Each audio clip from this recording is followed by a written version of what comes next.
If you ever feel like someone is watching you, trust me, it's worse when you know exactly who it is.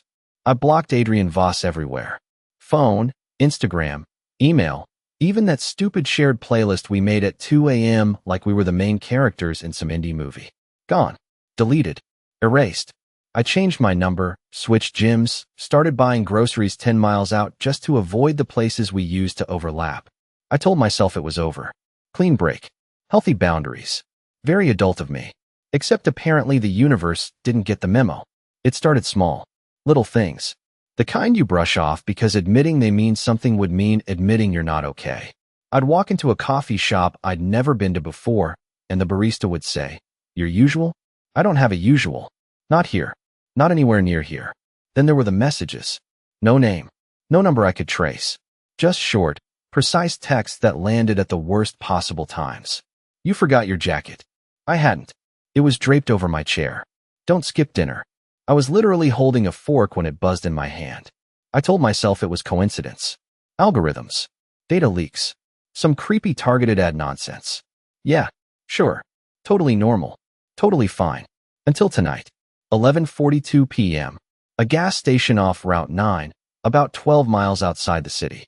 The kind of place with flickering fluorescent lights and a broken soda machine humming like it's on its last breath. I didn't plan to stop here. I just did. My tank was half full. I wasn't tired. But something in my chest felt tight, like if I kept driving, I'd miss something important. Or maybe something would miss me. I swiped my card, hands cold despite the warm night air, and that's when my phone buzzes.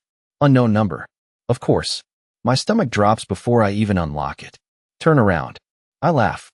Actually laugh. A short, sharp sound that doesn't feel like it belongs to me. Nope. I mutter under my breath, shoving my phone back into my pocket like that solves anything. This is ridiculous. I'm not doing this. I'm not feeding into whatever sick coincidence this is. I grab the pump, stare at the numbers ticking up like they'll anchor me to something real. Gallons. Dollars. Simple. Predictable. Safe.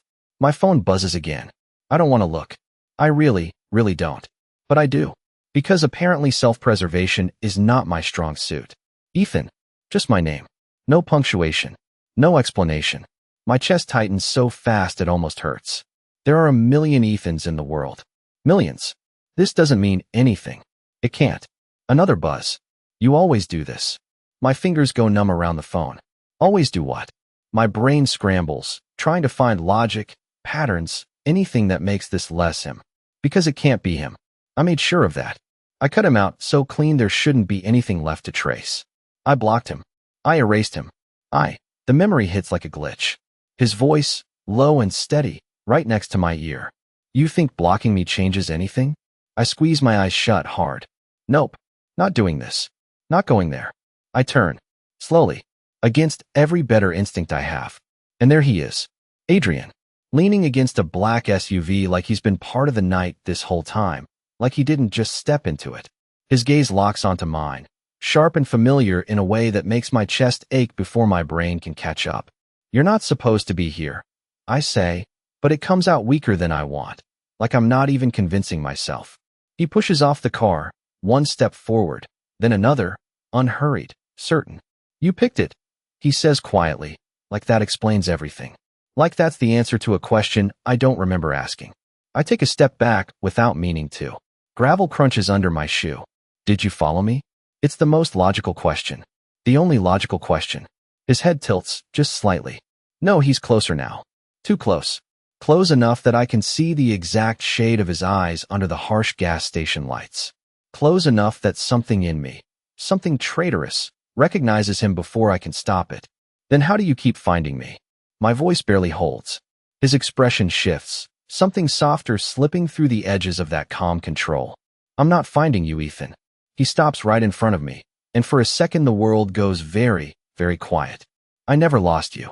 And I swear, just for a second it feels like my heart forgets which direction it's supposed to beat. I should have left." That is the first thought that actually makes sense, sharp and clear and painfully late. Because standing here with Adrian this close feels like stepping back into something I barely survived the first time, and my body remembers before my mind can argue. Every instinct pulling me in two opposite directions at once. Run and stay, breathe and forget how.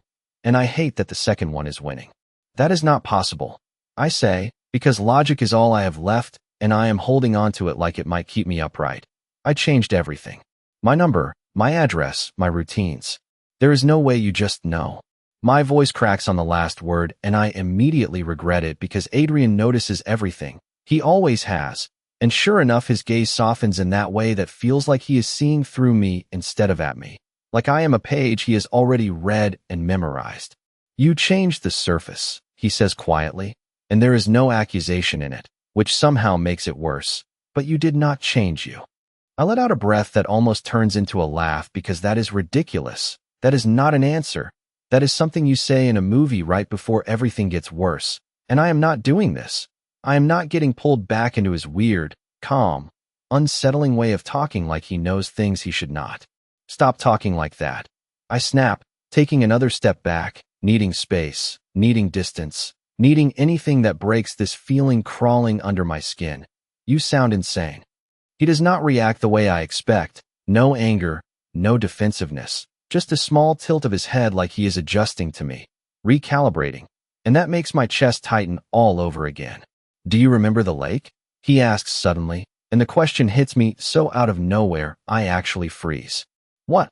I shake my head immediately, too fast, too sharp. No, I do not know what you are talking about. That is a lie. I know it the second the words leave my mouth because something flickers at the edge of my memory, something blue and quiet and familiar.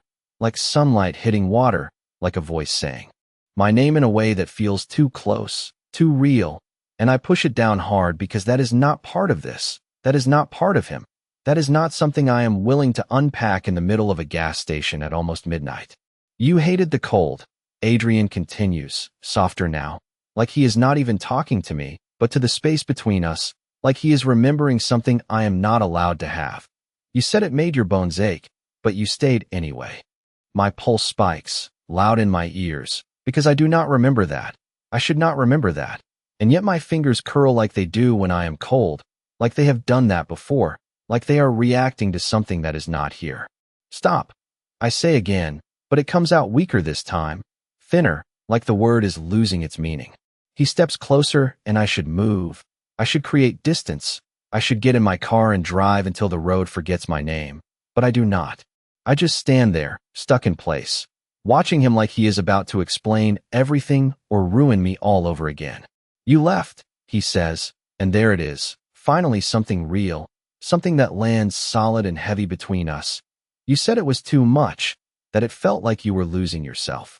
My breath catches because that sounds like me.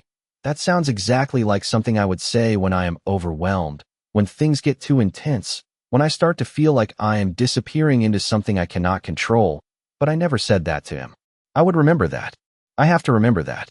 I never said that to you. I whisper, more to myself than to him, trying to hold on to the version of reality that makes sense.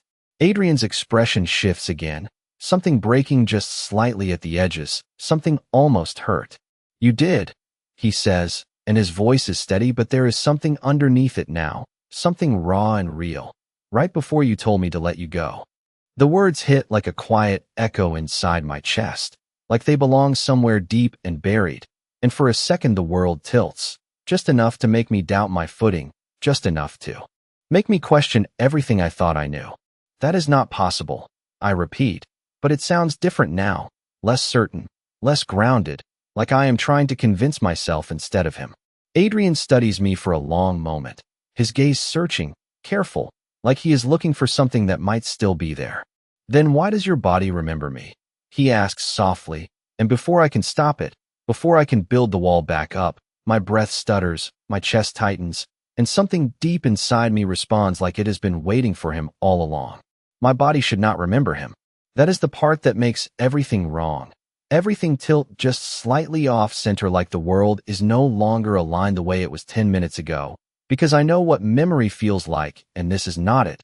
This is something deeper, something quieter, something that does not ask for permission before it reacts. My chest tightens again, sharp and sudden, and I hate it. I hate that it happens when he is close, when he says my name like it belongs to him. That does not mean anything. I say quickly, too quickly, words tripping over themselves as I force them out, People react to familiar faces all the time. It is called basic psychology, not whatever you are trying to turn this into. I take another step back, needing space, needing air, needing to break whatever invisible pull is forming between us. But my heel catches on uneven gravel, and I stumble just slightly, just enough to throw off my balance. Adrian moves before I can correct myself. He does not grab me, does not touch me, but he steps in close enough that I feel the shift in the air, feel the warmth of him. And it is worse than contact, worse than anything, because my body leans into it for half a second before my brain catches up. I freeze, completely still.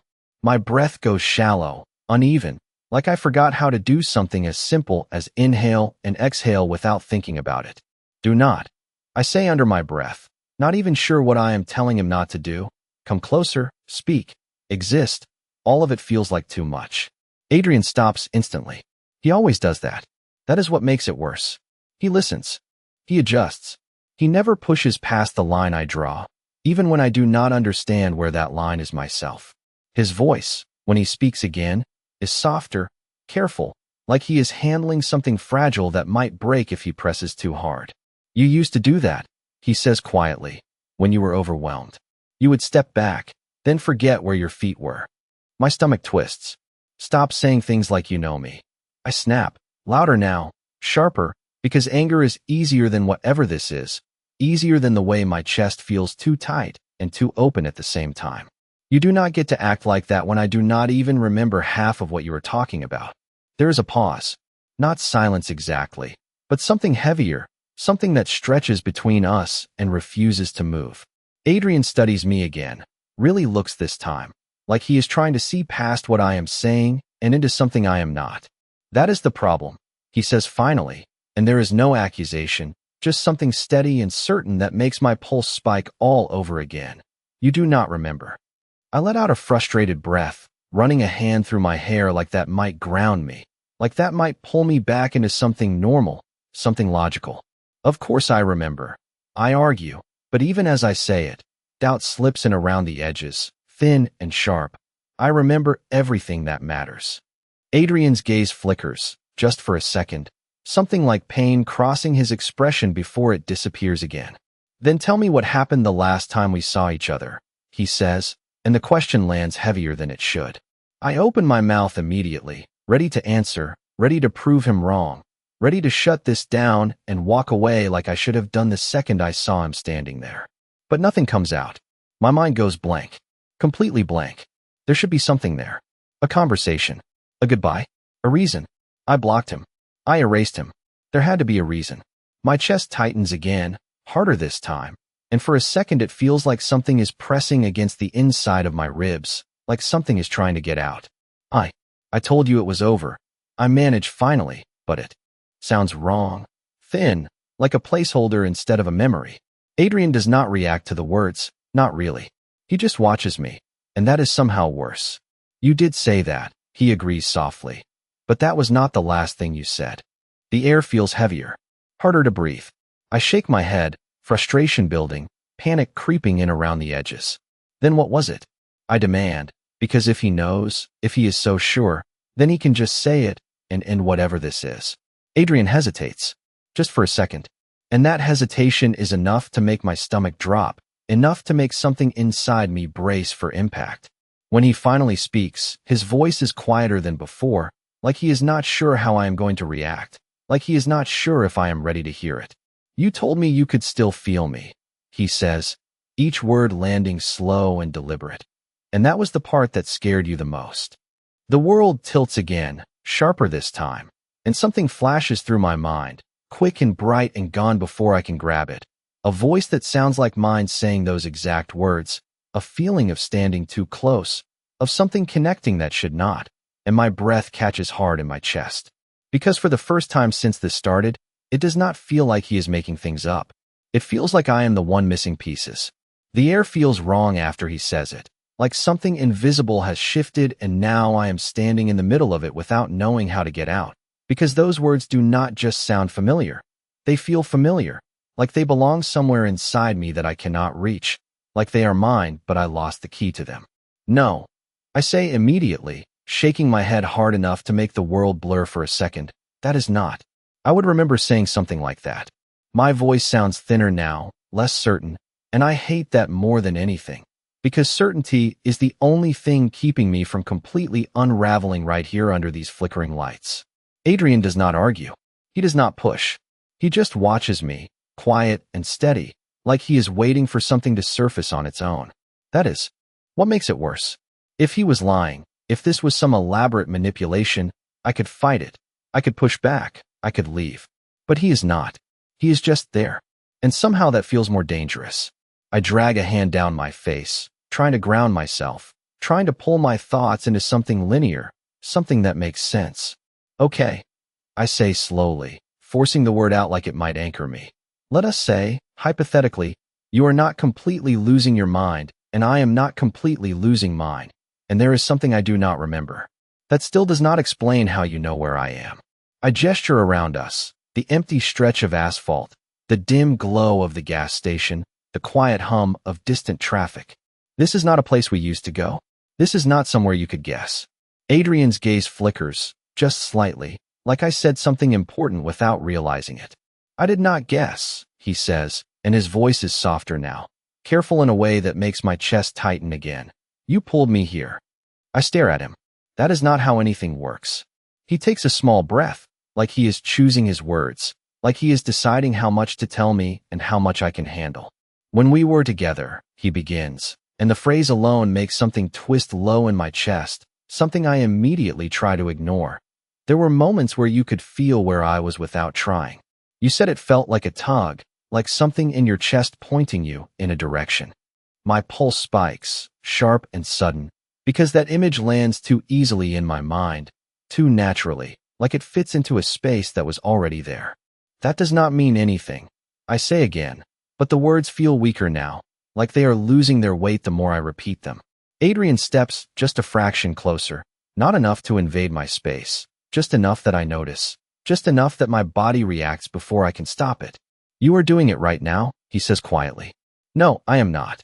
You are, he insists, still calm, still certain, and that certainty presses against me, testing the edges of what I believe is real.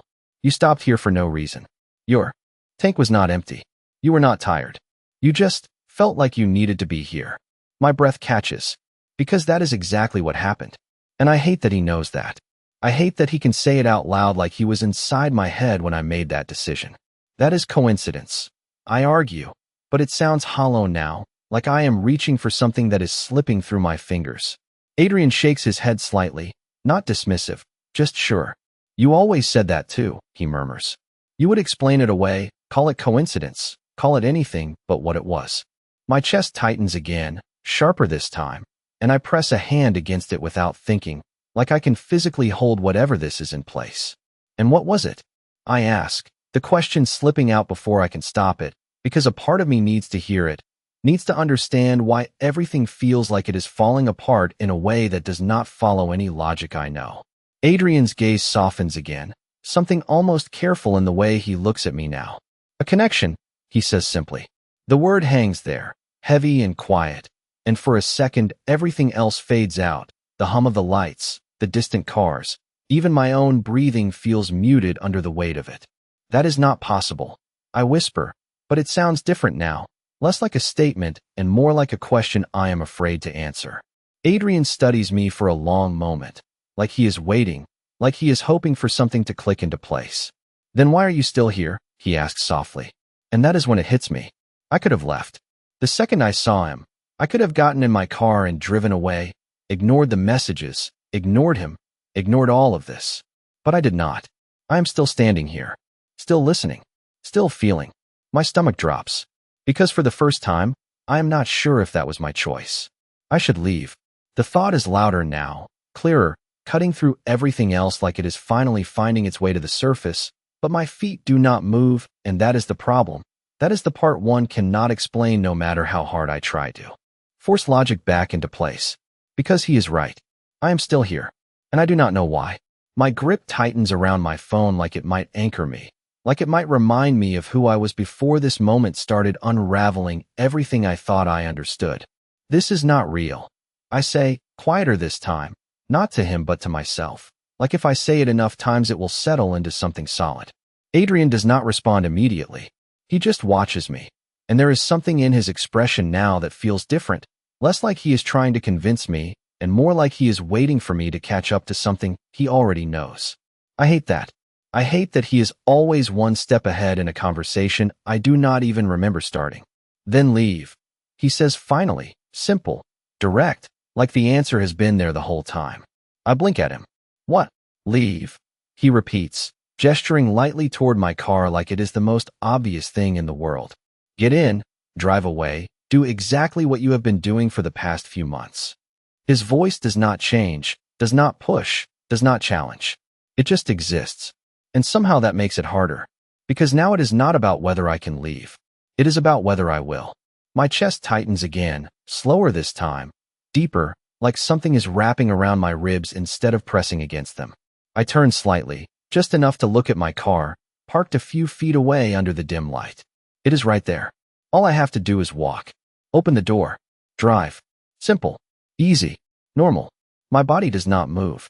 A strange, quiet panic starts to build, not sharp and explosive like before, but heavy, creeping in from the edges, settling into my bones. Why am I not moving? See, Adrian's voice is softer now, almost gentle, and I hate that even more because it feels like he understands something I do not. You can tell yourself whatever you want, Ethan, but your body already knows. I swallow hard, forcing my gaze away from the car, back to him, back to the problem I can actually see. Knows what? I ask, even though I'm not sure I want the answer. He hesitates. Just for a second, like he is deciding how much to say. That you are not lost, he says finally, and the words land in a way I do not expect, not heavy or dramatic, just certain, like a quiet truth that has been sitting there this whole time waiting for me to notice it.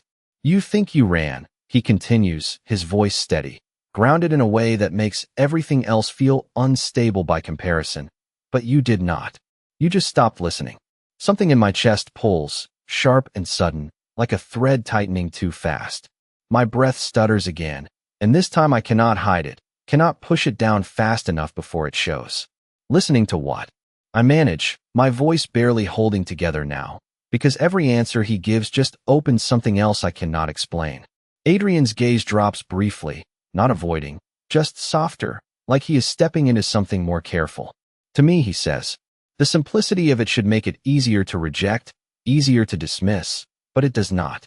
It lingers, settles, presses against something deep inside me that feels dangerously close to recognition. That does not make any sense. I whisper, because it does not, it cannot. None of this fits into anything real. Adrian exhales slowly, like he expected that, like he has already accepted that I am going to fight this every step of the way. It did not make sense to you back then either, he admits. And there is something almost tired in the way he says it, like this is not the first time we have had this conversation. That thought alone makes my stomach drop. Back then, I repeat, the words catching in my throat, because there it is again, that implication, that there is something before this that I am missing. Adrian nods once, small, controlled. The last night, he says quietly, when you told me you could feel me even when I was not there. My heart stutters, actually stutters, like it forgets its rhythm for a second, and something flashes again behind my eyes, quick and disorienting. A room that feels too close, too warm, a voice that sounds like mine saying something I cannot fully hear, and then nothing. Gone. Like it never existed. I suck in a breath, sharp and uneven, pressing my fingers harder against my chest like I can hold whatever that was in place this time. I do not remember that, I say, but it sounds weaker now, like I am not even sure I believe it anymore. Adrian watches me carefully, like he sees the shift, like he notices every crack forming in the version of reality I have been holding on to. I know, he says softly, and for the first time since this started, that does not sound like reassurance. It sounds like a warning. The word warning settles in my chest like something alive, something slow and patient, and I do not like the way it feels, like it has been there longer than I realized, like it has been waiting for me to notice it. A warning. I repeat, my voice barely steady now, because that is what it sounded like, even if he did not say it directly. Even if he is trying to keep everything soft and careful like that will make it easier to accept. Adrian does not deny it. He just watches me. That same steady gaze that feels like it sees too much, like it has always seen too much. You asked me to let you go, he says quietly, and there is something different in his tone now. Something heavier, something that pulls at my chest in a way I cannot ignore. But you also asked me not to forget you. My breath catches, sharp and immediate, because that contradiction hits somewhere deep, somewhere that feels uncomfortably close to truth. That does not make sense, I say again, but it comes out weaker, more uncertain, like I am trying to convince myself instead of him. Adrian's expression softens, not in a way that feels condescending, but in a way that feels familiar. That is the worst part. Everything about this feels familiar in a way I cannot place. It did not make sense to you either, he admits, his voice low, almost careful. You said you felt like you were being pulled in two directions at once. Like you wanted to stay, but something in you was telling you to run. My chest tightens again, harder this time, because that feeling, that exact feeling, is happening right now. My fingers curl slightly at my sides, nails pressing into my palms as I try to hold on to something solid. That is normal, I argue, even though the words feel thin, like they do not carry the weight I need them to. People feel conflicted all the time. That does not mean there is some connection. The word feels strange on my tongue now, less ridiculous than it did before, more dangerous. Adrian takes a slow breath, like he is grounding himself before he says what comes next. You did not just feel conflicted, he says, and there is a quiet certainty in it that makes my pulse spike again. You felt everything I did. The world goes still for a second, completely still, like even the air has paused to let that sentence settle.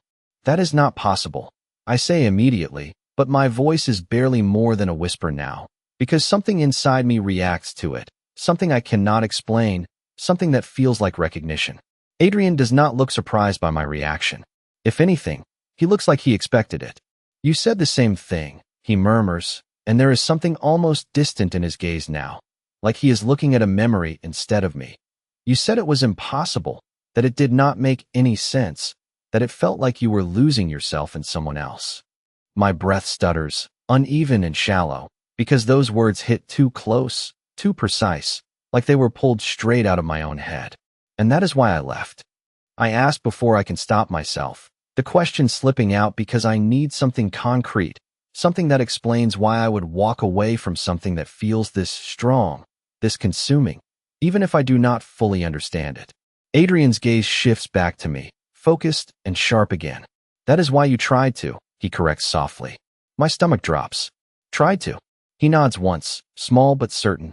You thought distance would break it, he explains, each word slow and deliberate, like he is making sure I understand. You thought if you cut me off, blocked me, removed every way for me to reach you, it would fade.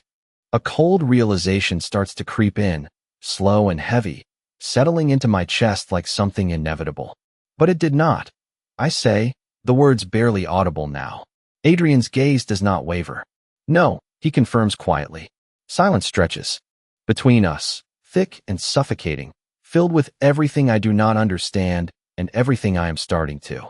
My mind races, trying to piece together something that makes sense, something that fits into the world I thought I knew, but every path leads back to the same impossible conclusion. If what he is saying is true, then this is not coincidence. This is not him finding me. This is something else entirely. Something I have been a part of without realizing it. My chest tightens again, but this time it is different. Not just panic. Not just confusion. Something deeper. Something that feels dangerously close to recognition. So what happens now?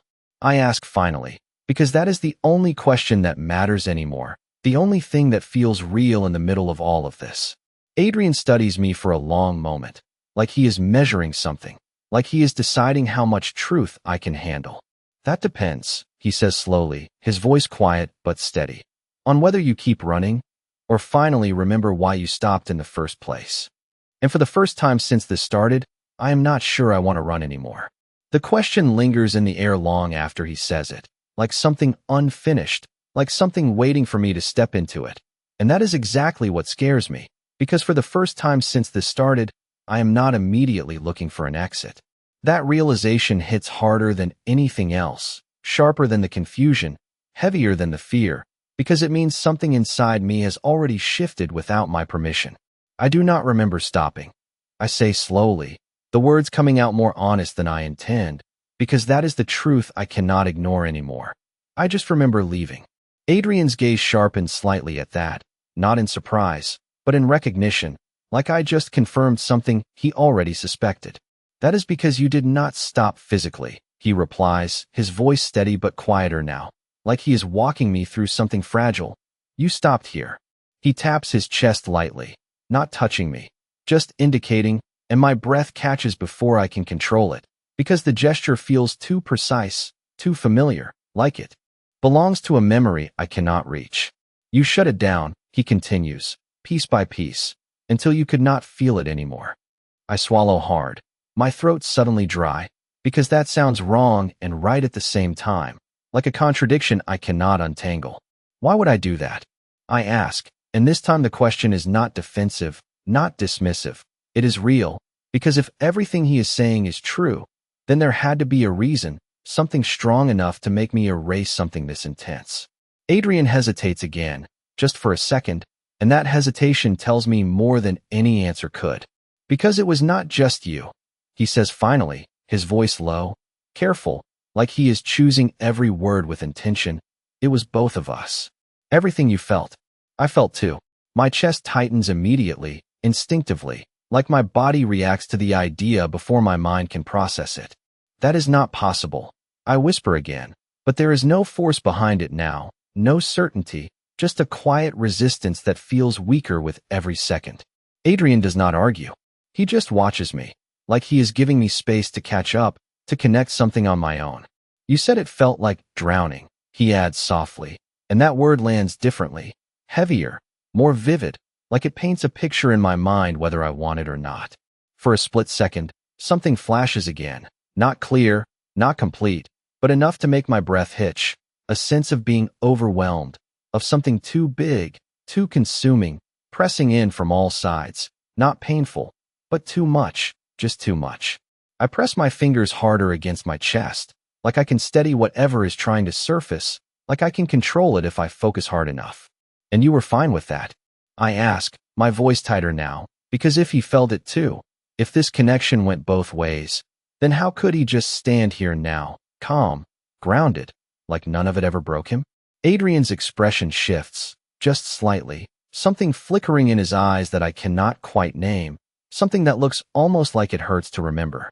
No, he says simply, and there is no hesitation in it, no attempt to soften the truth. I was not. The honesty of that answer hits harder than anything else he has said so far, because it removes any illusion that this was easy for either of us, that this was something one-sided or imagined. Then why did you not leave? I push, because that is the part that does not make sense, the part that keeps me grounded in my own logic, because if it was too much, if it felt like losing yourself, then walking away is the only thing that makes sense. Adrian exhales slowly, his gaze dropping for just a moment before lifting back to mine. And there is something different there now, something deeper, something that feels dangerously close to an answer I am not ready for. Because I did not want to, he says, and the simplicity of it makes my chest tighten all over again. Silence stretches between us, thick and heavy, filled with everything that has not been said yet, everything I am still trying to understand. I stare at him, searching for something, a crack, a lie, anything that would make this easier to dismiss, easier to walk away from. But there is nothing, just that steady presence, that quiet certainty that feels like it is pulling at something inside me whether I like it or not. So what are you saying?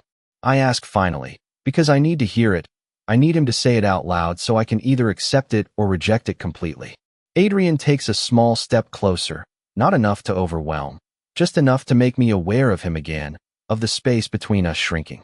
I am saying, he begins, his voice softer now, almost careful, you did not leave because you stopped caring.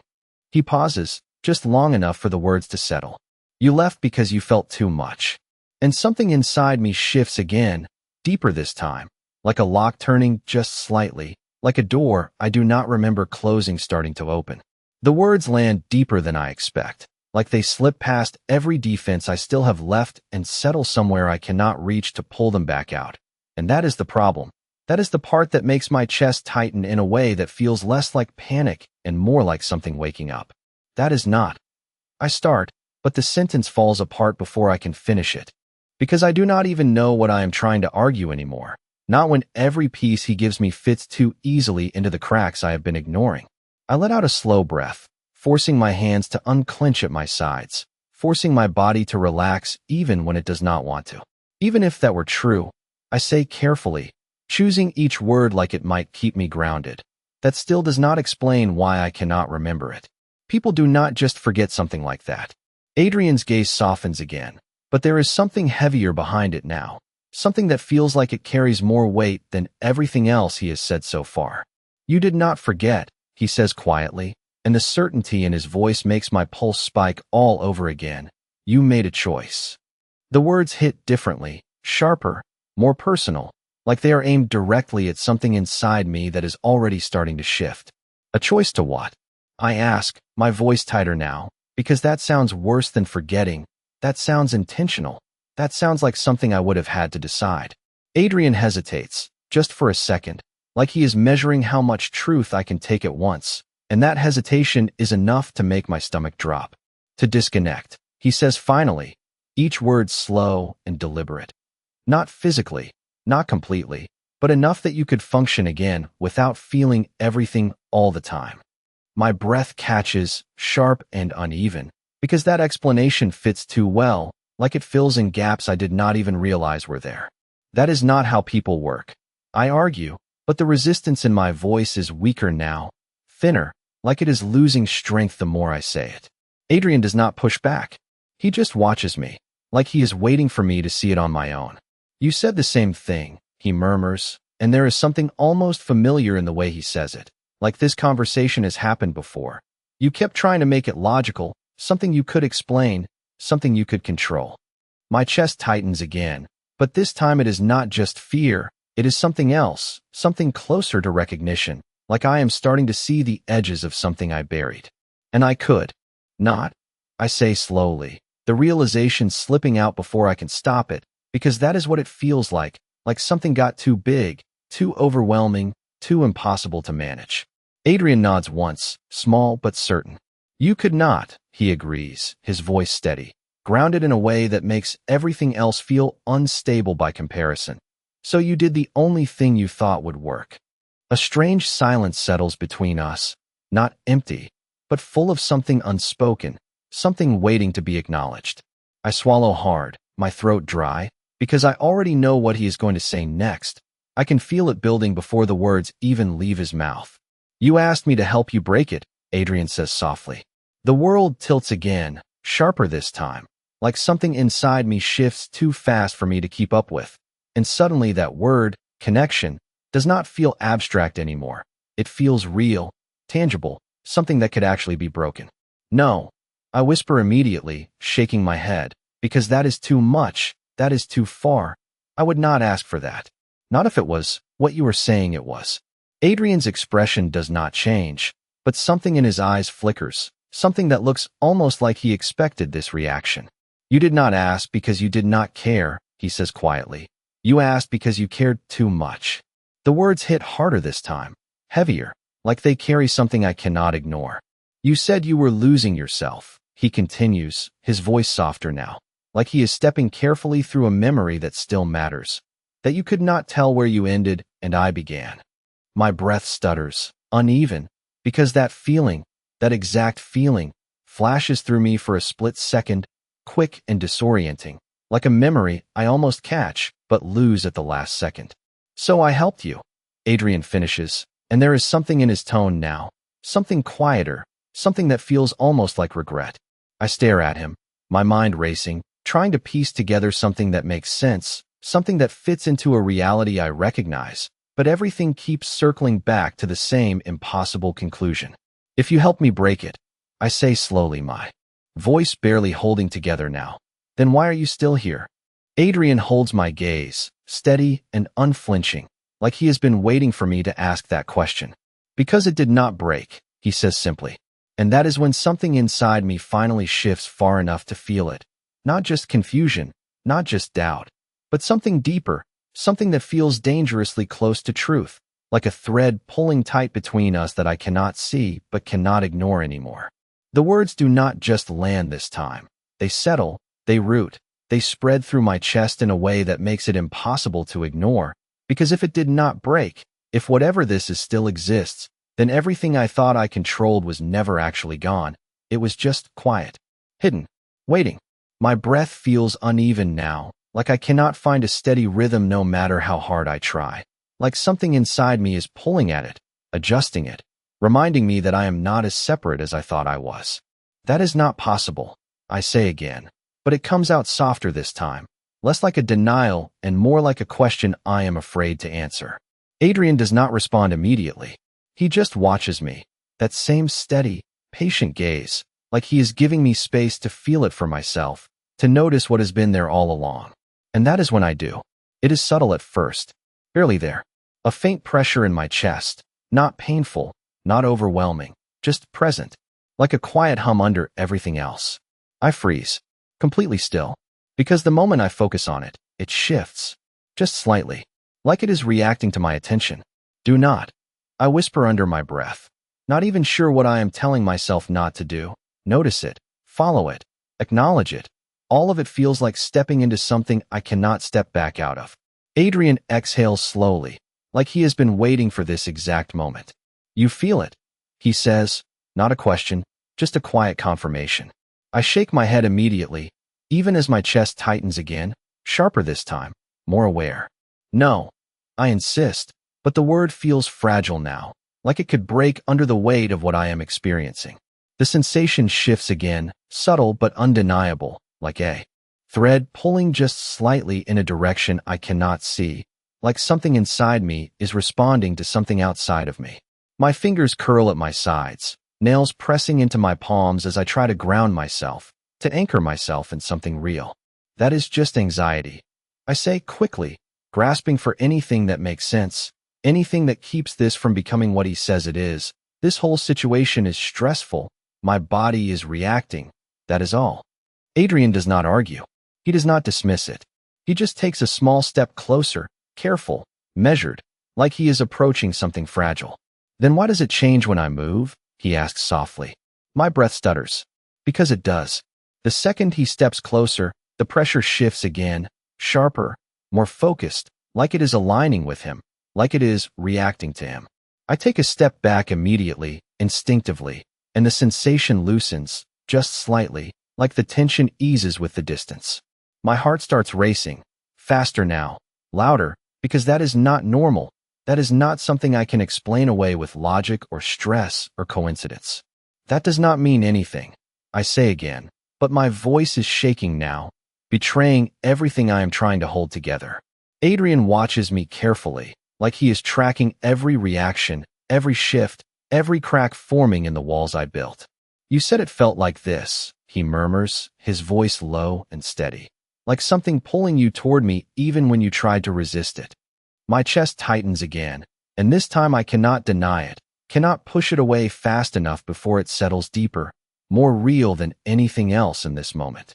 Stop, I say, but it comes out weaker now, more like a plea than a command. Adrian stops instantly. Of course he does. He always listens. That thought hits harder than it should, sharper, because it feels like something I should already know, something I have experienced before. The silence that follows is heavier now, filled with everything I am starting to understand and everything I am still trying to deny. I stare at him, my mind racing, trying to find a way out of this, trying to find something that proves this is not real. But there is nothing, just that quiet pull in my chest, steady and persistent, like it has been there all along waiting for me to notice it. If it never broke, I say slowly, my voice barely holding together now, then why can I only feel it now? Adrian's expression shifts, something softer, something almost careful, like he has been waiting for this question. Because you stopped fighting it, he says quietly. The answer settles in a way I do not expect, not heavy, not overwhelming, just true. And that is what scares me the most. Because for the first time since this started, I am not trying to push it away as hard as I was before. My chest tightens again, but this time it is different. Not just panic, not just confusion, something deeper. something that feels dangerously close to recognition. And I am not sure I wanted to stop anymore. The moment he says it, something inside me stops resisting. Not completely, not all at once, but enough that I feel the shift, subtle and terrifying and relieving. Like I have been holding my breath for too long without realizing it. And now my lungs finally remember how to expand. I am not fighting anything, I say automatically, but the words sound hollow even to me, like they belong to a version of myself that is already slipping. Adrian does not call me out on it. He never does. He just watches, steady and patient, like he knows exactly how long it will take before I see it too. And that is the part that gets to me, the way he waits instead of pushing, the way he lets me arrive at the truth instead of forcing it on me. My chest tightens again, but this time it is different. Not sharp, not panicked, just present. A constant awareness that was not there before. Or maybe it was, and I just refused to notice. I take a slow breath, focusing on it, letting it exist instead of trying to shove it away, and the second I do, the sensation changes. It deepens, warmer, clearer, like something aligning instead of pulling. My fingers twitch slightly at my sides, like my body is adjusting to it before my mind can catch up. This does not make sense, I murmur, but there is no force behind it now, no urgency to reject it. Just confusion. Real, honest confusion. Adrian takes another step closer, careful, like he is testing the space between us without breaking it, and my breath stutters again, but not in fear this time. In recognition. The word hits me out of nowhere, sharp and undeniable, and I hate how accurate it feels. You are not supposed to feel that right away, he says quietly, his voice softer than before, almost cautious. It usually takes time. I let out a short, unsteady laugh, running a hand through my hair like I can shake the feeling loose. Well, clearly I missed the part where this is supposed to be normal. Adrian's lips press together for a second, like he is holding back something, a reaction, a memory, I cannot tell which. It was not normal, he admits, and there is something in his tone that makes my chest tighten again, something that feels like it carries weight from before. That is why you want it out. The words settle heavier this time, not because they are new, but because I am starting to understand them in a way I did not before. But it did not go away. I say slowly, more to myself than to him, because that is the part that matters now, the part that changes everything. Adrian shakes his head once, small and certain. No, he says, you just stopped letting yourself feel it. Silence stretches again, but it feels different now. Not suffocating, not overwhelming, just full. Like there is something here, something real, something I cannot deny anymore no matter how hard I try. I look at him, really look this time, not as a problem, not as a threat, but as something I am trying to understand. And that is when it hits me again. Stronger this time. Not just a pull, not just pressure, something sharper, more defined, like a direction instead of a sensation. My breath catches, and I instinctively press my hand against my chest again, but it does not make it go away. If anything, it makes it clearer. What is that? I ask, my voice barely above a whisper now, because this feels like stepping into something I cannot step out of. Adrian's gaze softens, just slightly, like he has been waiting for this moment. That is you, he says quietly. I shake my head immediately, because that does not make sense. That cannot be the answer. No, I argue, my voice tight again. That is not me. That feels like I stop, because I know what it feels like. I just do not want to say it out loud. Adrian does not push me to finish. He just watches, like he is giving me space to admit it on my own. I swallow hard, my throat dry, because there is no way around it anymore. It feels like you, I whisper. The words hang there, heavy and undeniable, and the second I say them, something shifts again, deeper this time, like a lock finally giving way. Adrian exhales slowly, like he has been holding that breath for a long time. It always did, he says. And for the first time, I do not try to deny it. The moment the words leave my mouth, something inside me gives way completely, not violently, not all at once, but like a quiet collapse, like a structure that has been holding under pressure finally deciding it cannot anymore. And instead of breaking, it just opens. The feeling in my chest shifts again, deeper now, fuller, like it is no longer just a pull or a pressure, but something whole, something complete that I have been ignoring until now. My breath comes slower, steadier, but heavier, like every inhale carries more than it should. That does not make sense. I whisper, but there is no resistance left in it. No attempt to deny. Just confusion that feels smaller compared to everything else rising up around it. Adrian does not answer right away. He does not need to. Because for the first time, I am not asking him to explain. I am starting to feel it myself. It is not just him anymore. It is not just something external pulling at me.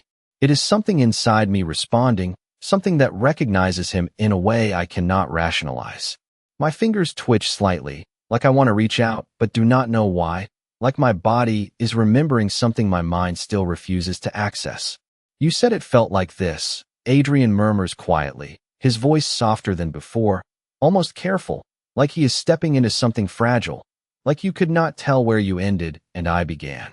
The words hit differently now, not as information, but as something that fits into what I am feeling, something that explains the way my chest feels too full, too aware, like there is no clear boundary anymore. I swallow hard, my throat tight, because that thought should scare me more than it does. It should make me pull back, shut down, run, but instead there is something else underneath it, something quieter, something that feels dangerously close to relief. That is not supposed to be a good thing, I say slowly, trying to hold on to logic, trying to ground myself in something familiar. That sounds like losing yourself.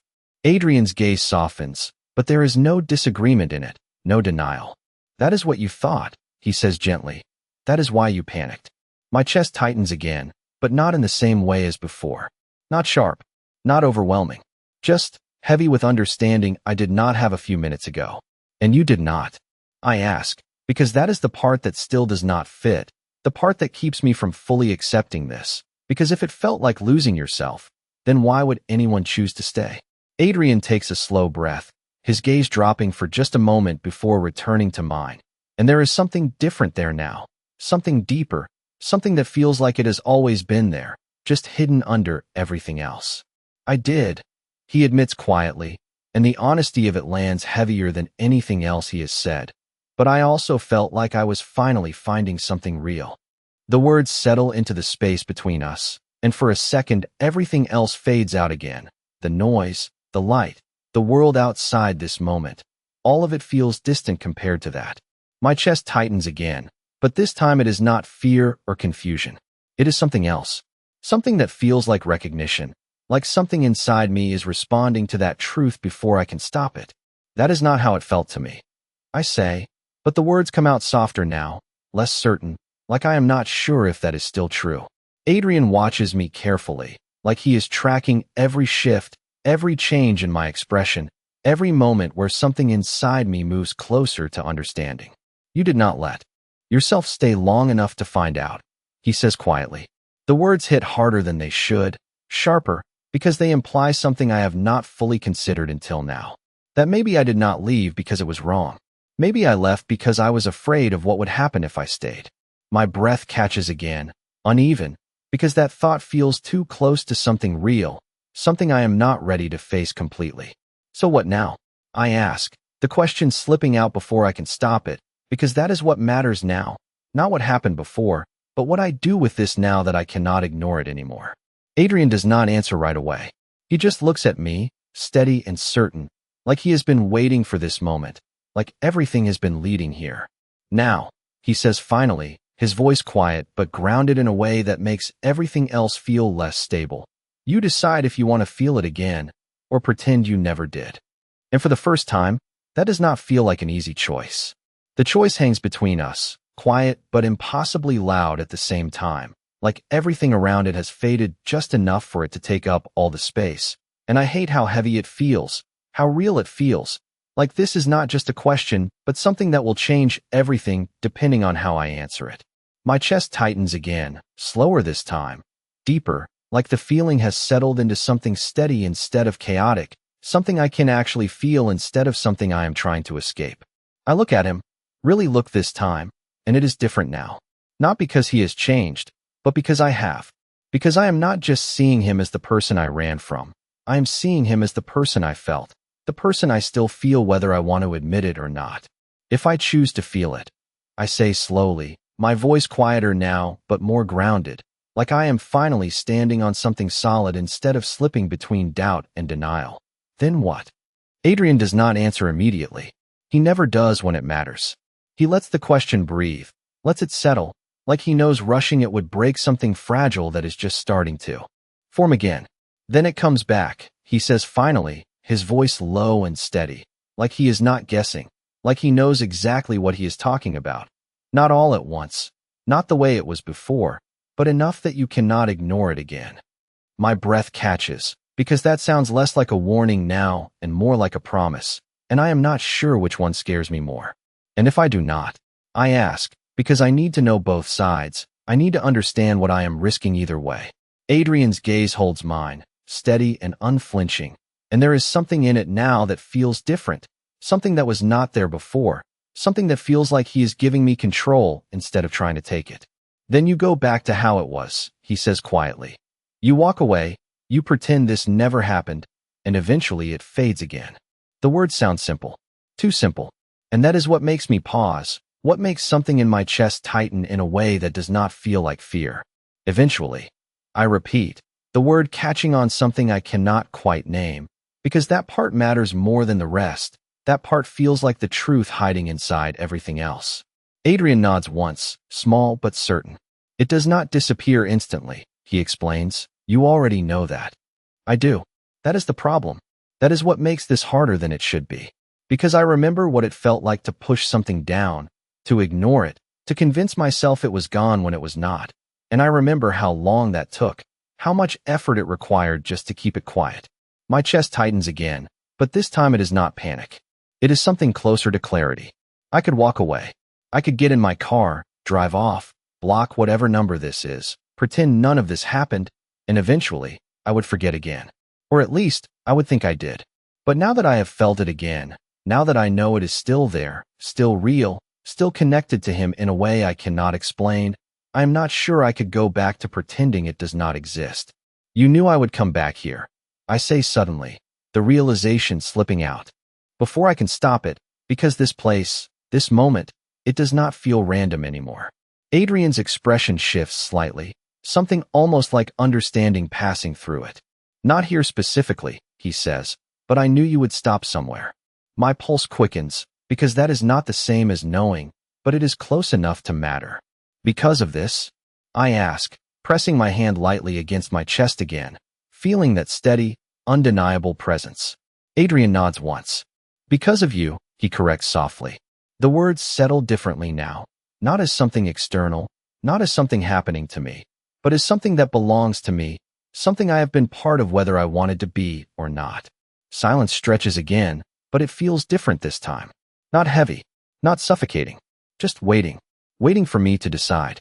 I let out a slow breath, closing my eyes for a second, just long enough to feel it without distraction, the steady pull, the warmth, the awareness that has not gone away since I stopped fighting it. And for the first time, I do not try to push it down. I let it exist. I let it settle. I let it be real. When I open my eyes again, Adrian is still there, exactly where he was, exactly as steady as before, like he never doubted I would get to this point. My chest tightens again, but it feels different now. Not like something I need to escape. Like something I need to understand. I do not think I can ignore it anymore. I admit quietly, and the words feel heavier than anything I have said so far, because they are not just an observation, they are a decision. Adrian does not react immediately. He just watches me, like he is making sure I mean it, like he is giving me one last chance to take it back. I do not. I cannot. Because now that I have felt it again, really felt it, there is no going back to not knowing. And that terrifies me. But it also feels like the first honest thing I have done since all of this started. The moment the words settle between us, something changes in a way I cannot undo. Not because he does anything, not because the world shifts or the lights flicker or anything dramatic like that, but because I feel it, clearer than before, deeper than before, like a thread that was always there finally pulled taut instead of hidden under everything else. My chest tightens, but it does not hurt. It expands. It steadies. It becomes something I can actually hold on to instead of something I am trying to escape. Adrian exhales slowly, like he has been waiting for this exact moment longer than he ever said out loud. And there is something in that breath that feels like release, like confirmation, like something finally aligning the way it was supposed to. Okay, he says quietly, and that is it. No pressure, no push, just acceptance, like he trusts me to know what I am doing even when I am not sure I do. I swallow hard, my throat still tight, because the weight of this decision is only just starting to settle in, only just starting to make sense in a way that feels real instead of abstract. Okay. I repeat, softer this time, like I am testing the word, like I am trying to understand what it means now that I have said it. The silence that follows is not empty. It is full of everything we have not said yet, everything that is still waiting just under the surface, everything that might come back now that I have stopped pretending it never existed. I shift my weight slightly, my body still adjusting to the way the connection feels, the way it sits in my chest like something alive, something responsive, something that is not just mine, but not entirely separate either. It is strange. It is unfamiliar. And it feels more right than anything else I have experienced tonight. So what happens now? I ask again, but the question feels different this time, less like I am searching for an answer and more like I am ready to hear one. Adrian studies me for a moment, his gaze steady but softer than before, like he is not measuring me anymore, not waiting for me to catch up, just meeting me where I am. Now you stop shutting it down, he says simply, and the simplicity of it makes something in my chest ease, like I expected something more complicated, something harder, something I would have to fight through. But this is not that. This is just letting it exist. I take a slow breath, focusing on it again, on the way the connection feels now that I am not resisting it, and it shifts almost immediately, warmer, clearer, like it is responding to me the same way I am responding to it. My fingers twitch again, that same instinctive urge to reach out, and this time I do not ignore it. I do not fully act on it either, but I let it exist without shutting it down, and that alone feels like a step forward. And the memories? I ask, quieter now, because that is the part that still feels incomplete, the part that makes all of this feel like a puzzle with missing pieces. Adrian's expression shifts slightly, something thoughtful passing through it. They will come back, he says, not as a promise, not as a guarantee, but as something he believes, something he has already accepted as part of this. My chest tightens again, but this time it is anticipation instead of fear, like something is waiting just out of reach, something I am finally allowed to see. I nod slowly, more to myself than to him, because that feels right in a way I cannot explain, like it fits into the shape of everything else I am starting to understand. Another quiet moment passes, and for the first time since this started, it does not feel heavy. It feels steady, grounded, like I am not standing on shifting ground anymore. I glance at my car again, still parked under the dim light, still an option, still an exit if I want it. But the thought of leaving feels different now. Not like relief, not like safety, like avoidance, like going back to something smaller than what I am standing in now. I let out a slow breath, turning back to Adrian, really seeing him this time, not as something I need to escape, but as something I chose to face, something I chose to feel. I am not leaving, I say quietly, and the words settle into the space between us with a weight that feels final, not forced, not uncertain, just decided. Adrian does not react immediately. He just holds my gaze, and there is something in his expression now that was not there before, something softer, something that feels like it has been waiting under the surface this whole time. I know, he says finally, his voice low, steady, certain in a way that makes my chest tighten again, but not in fear. In recognition. Because this time, I feel it too.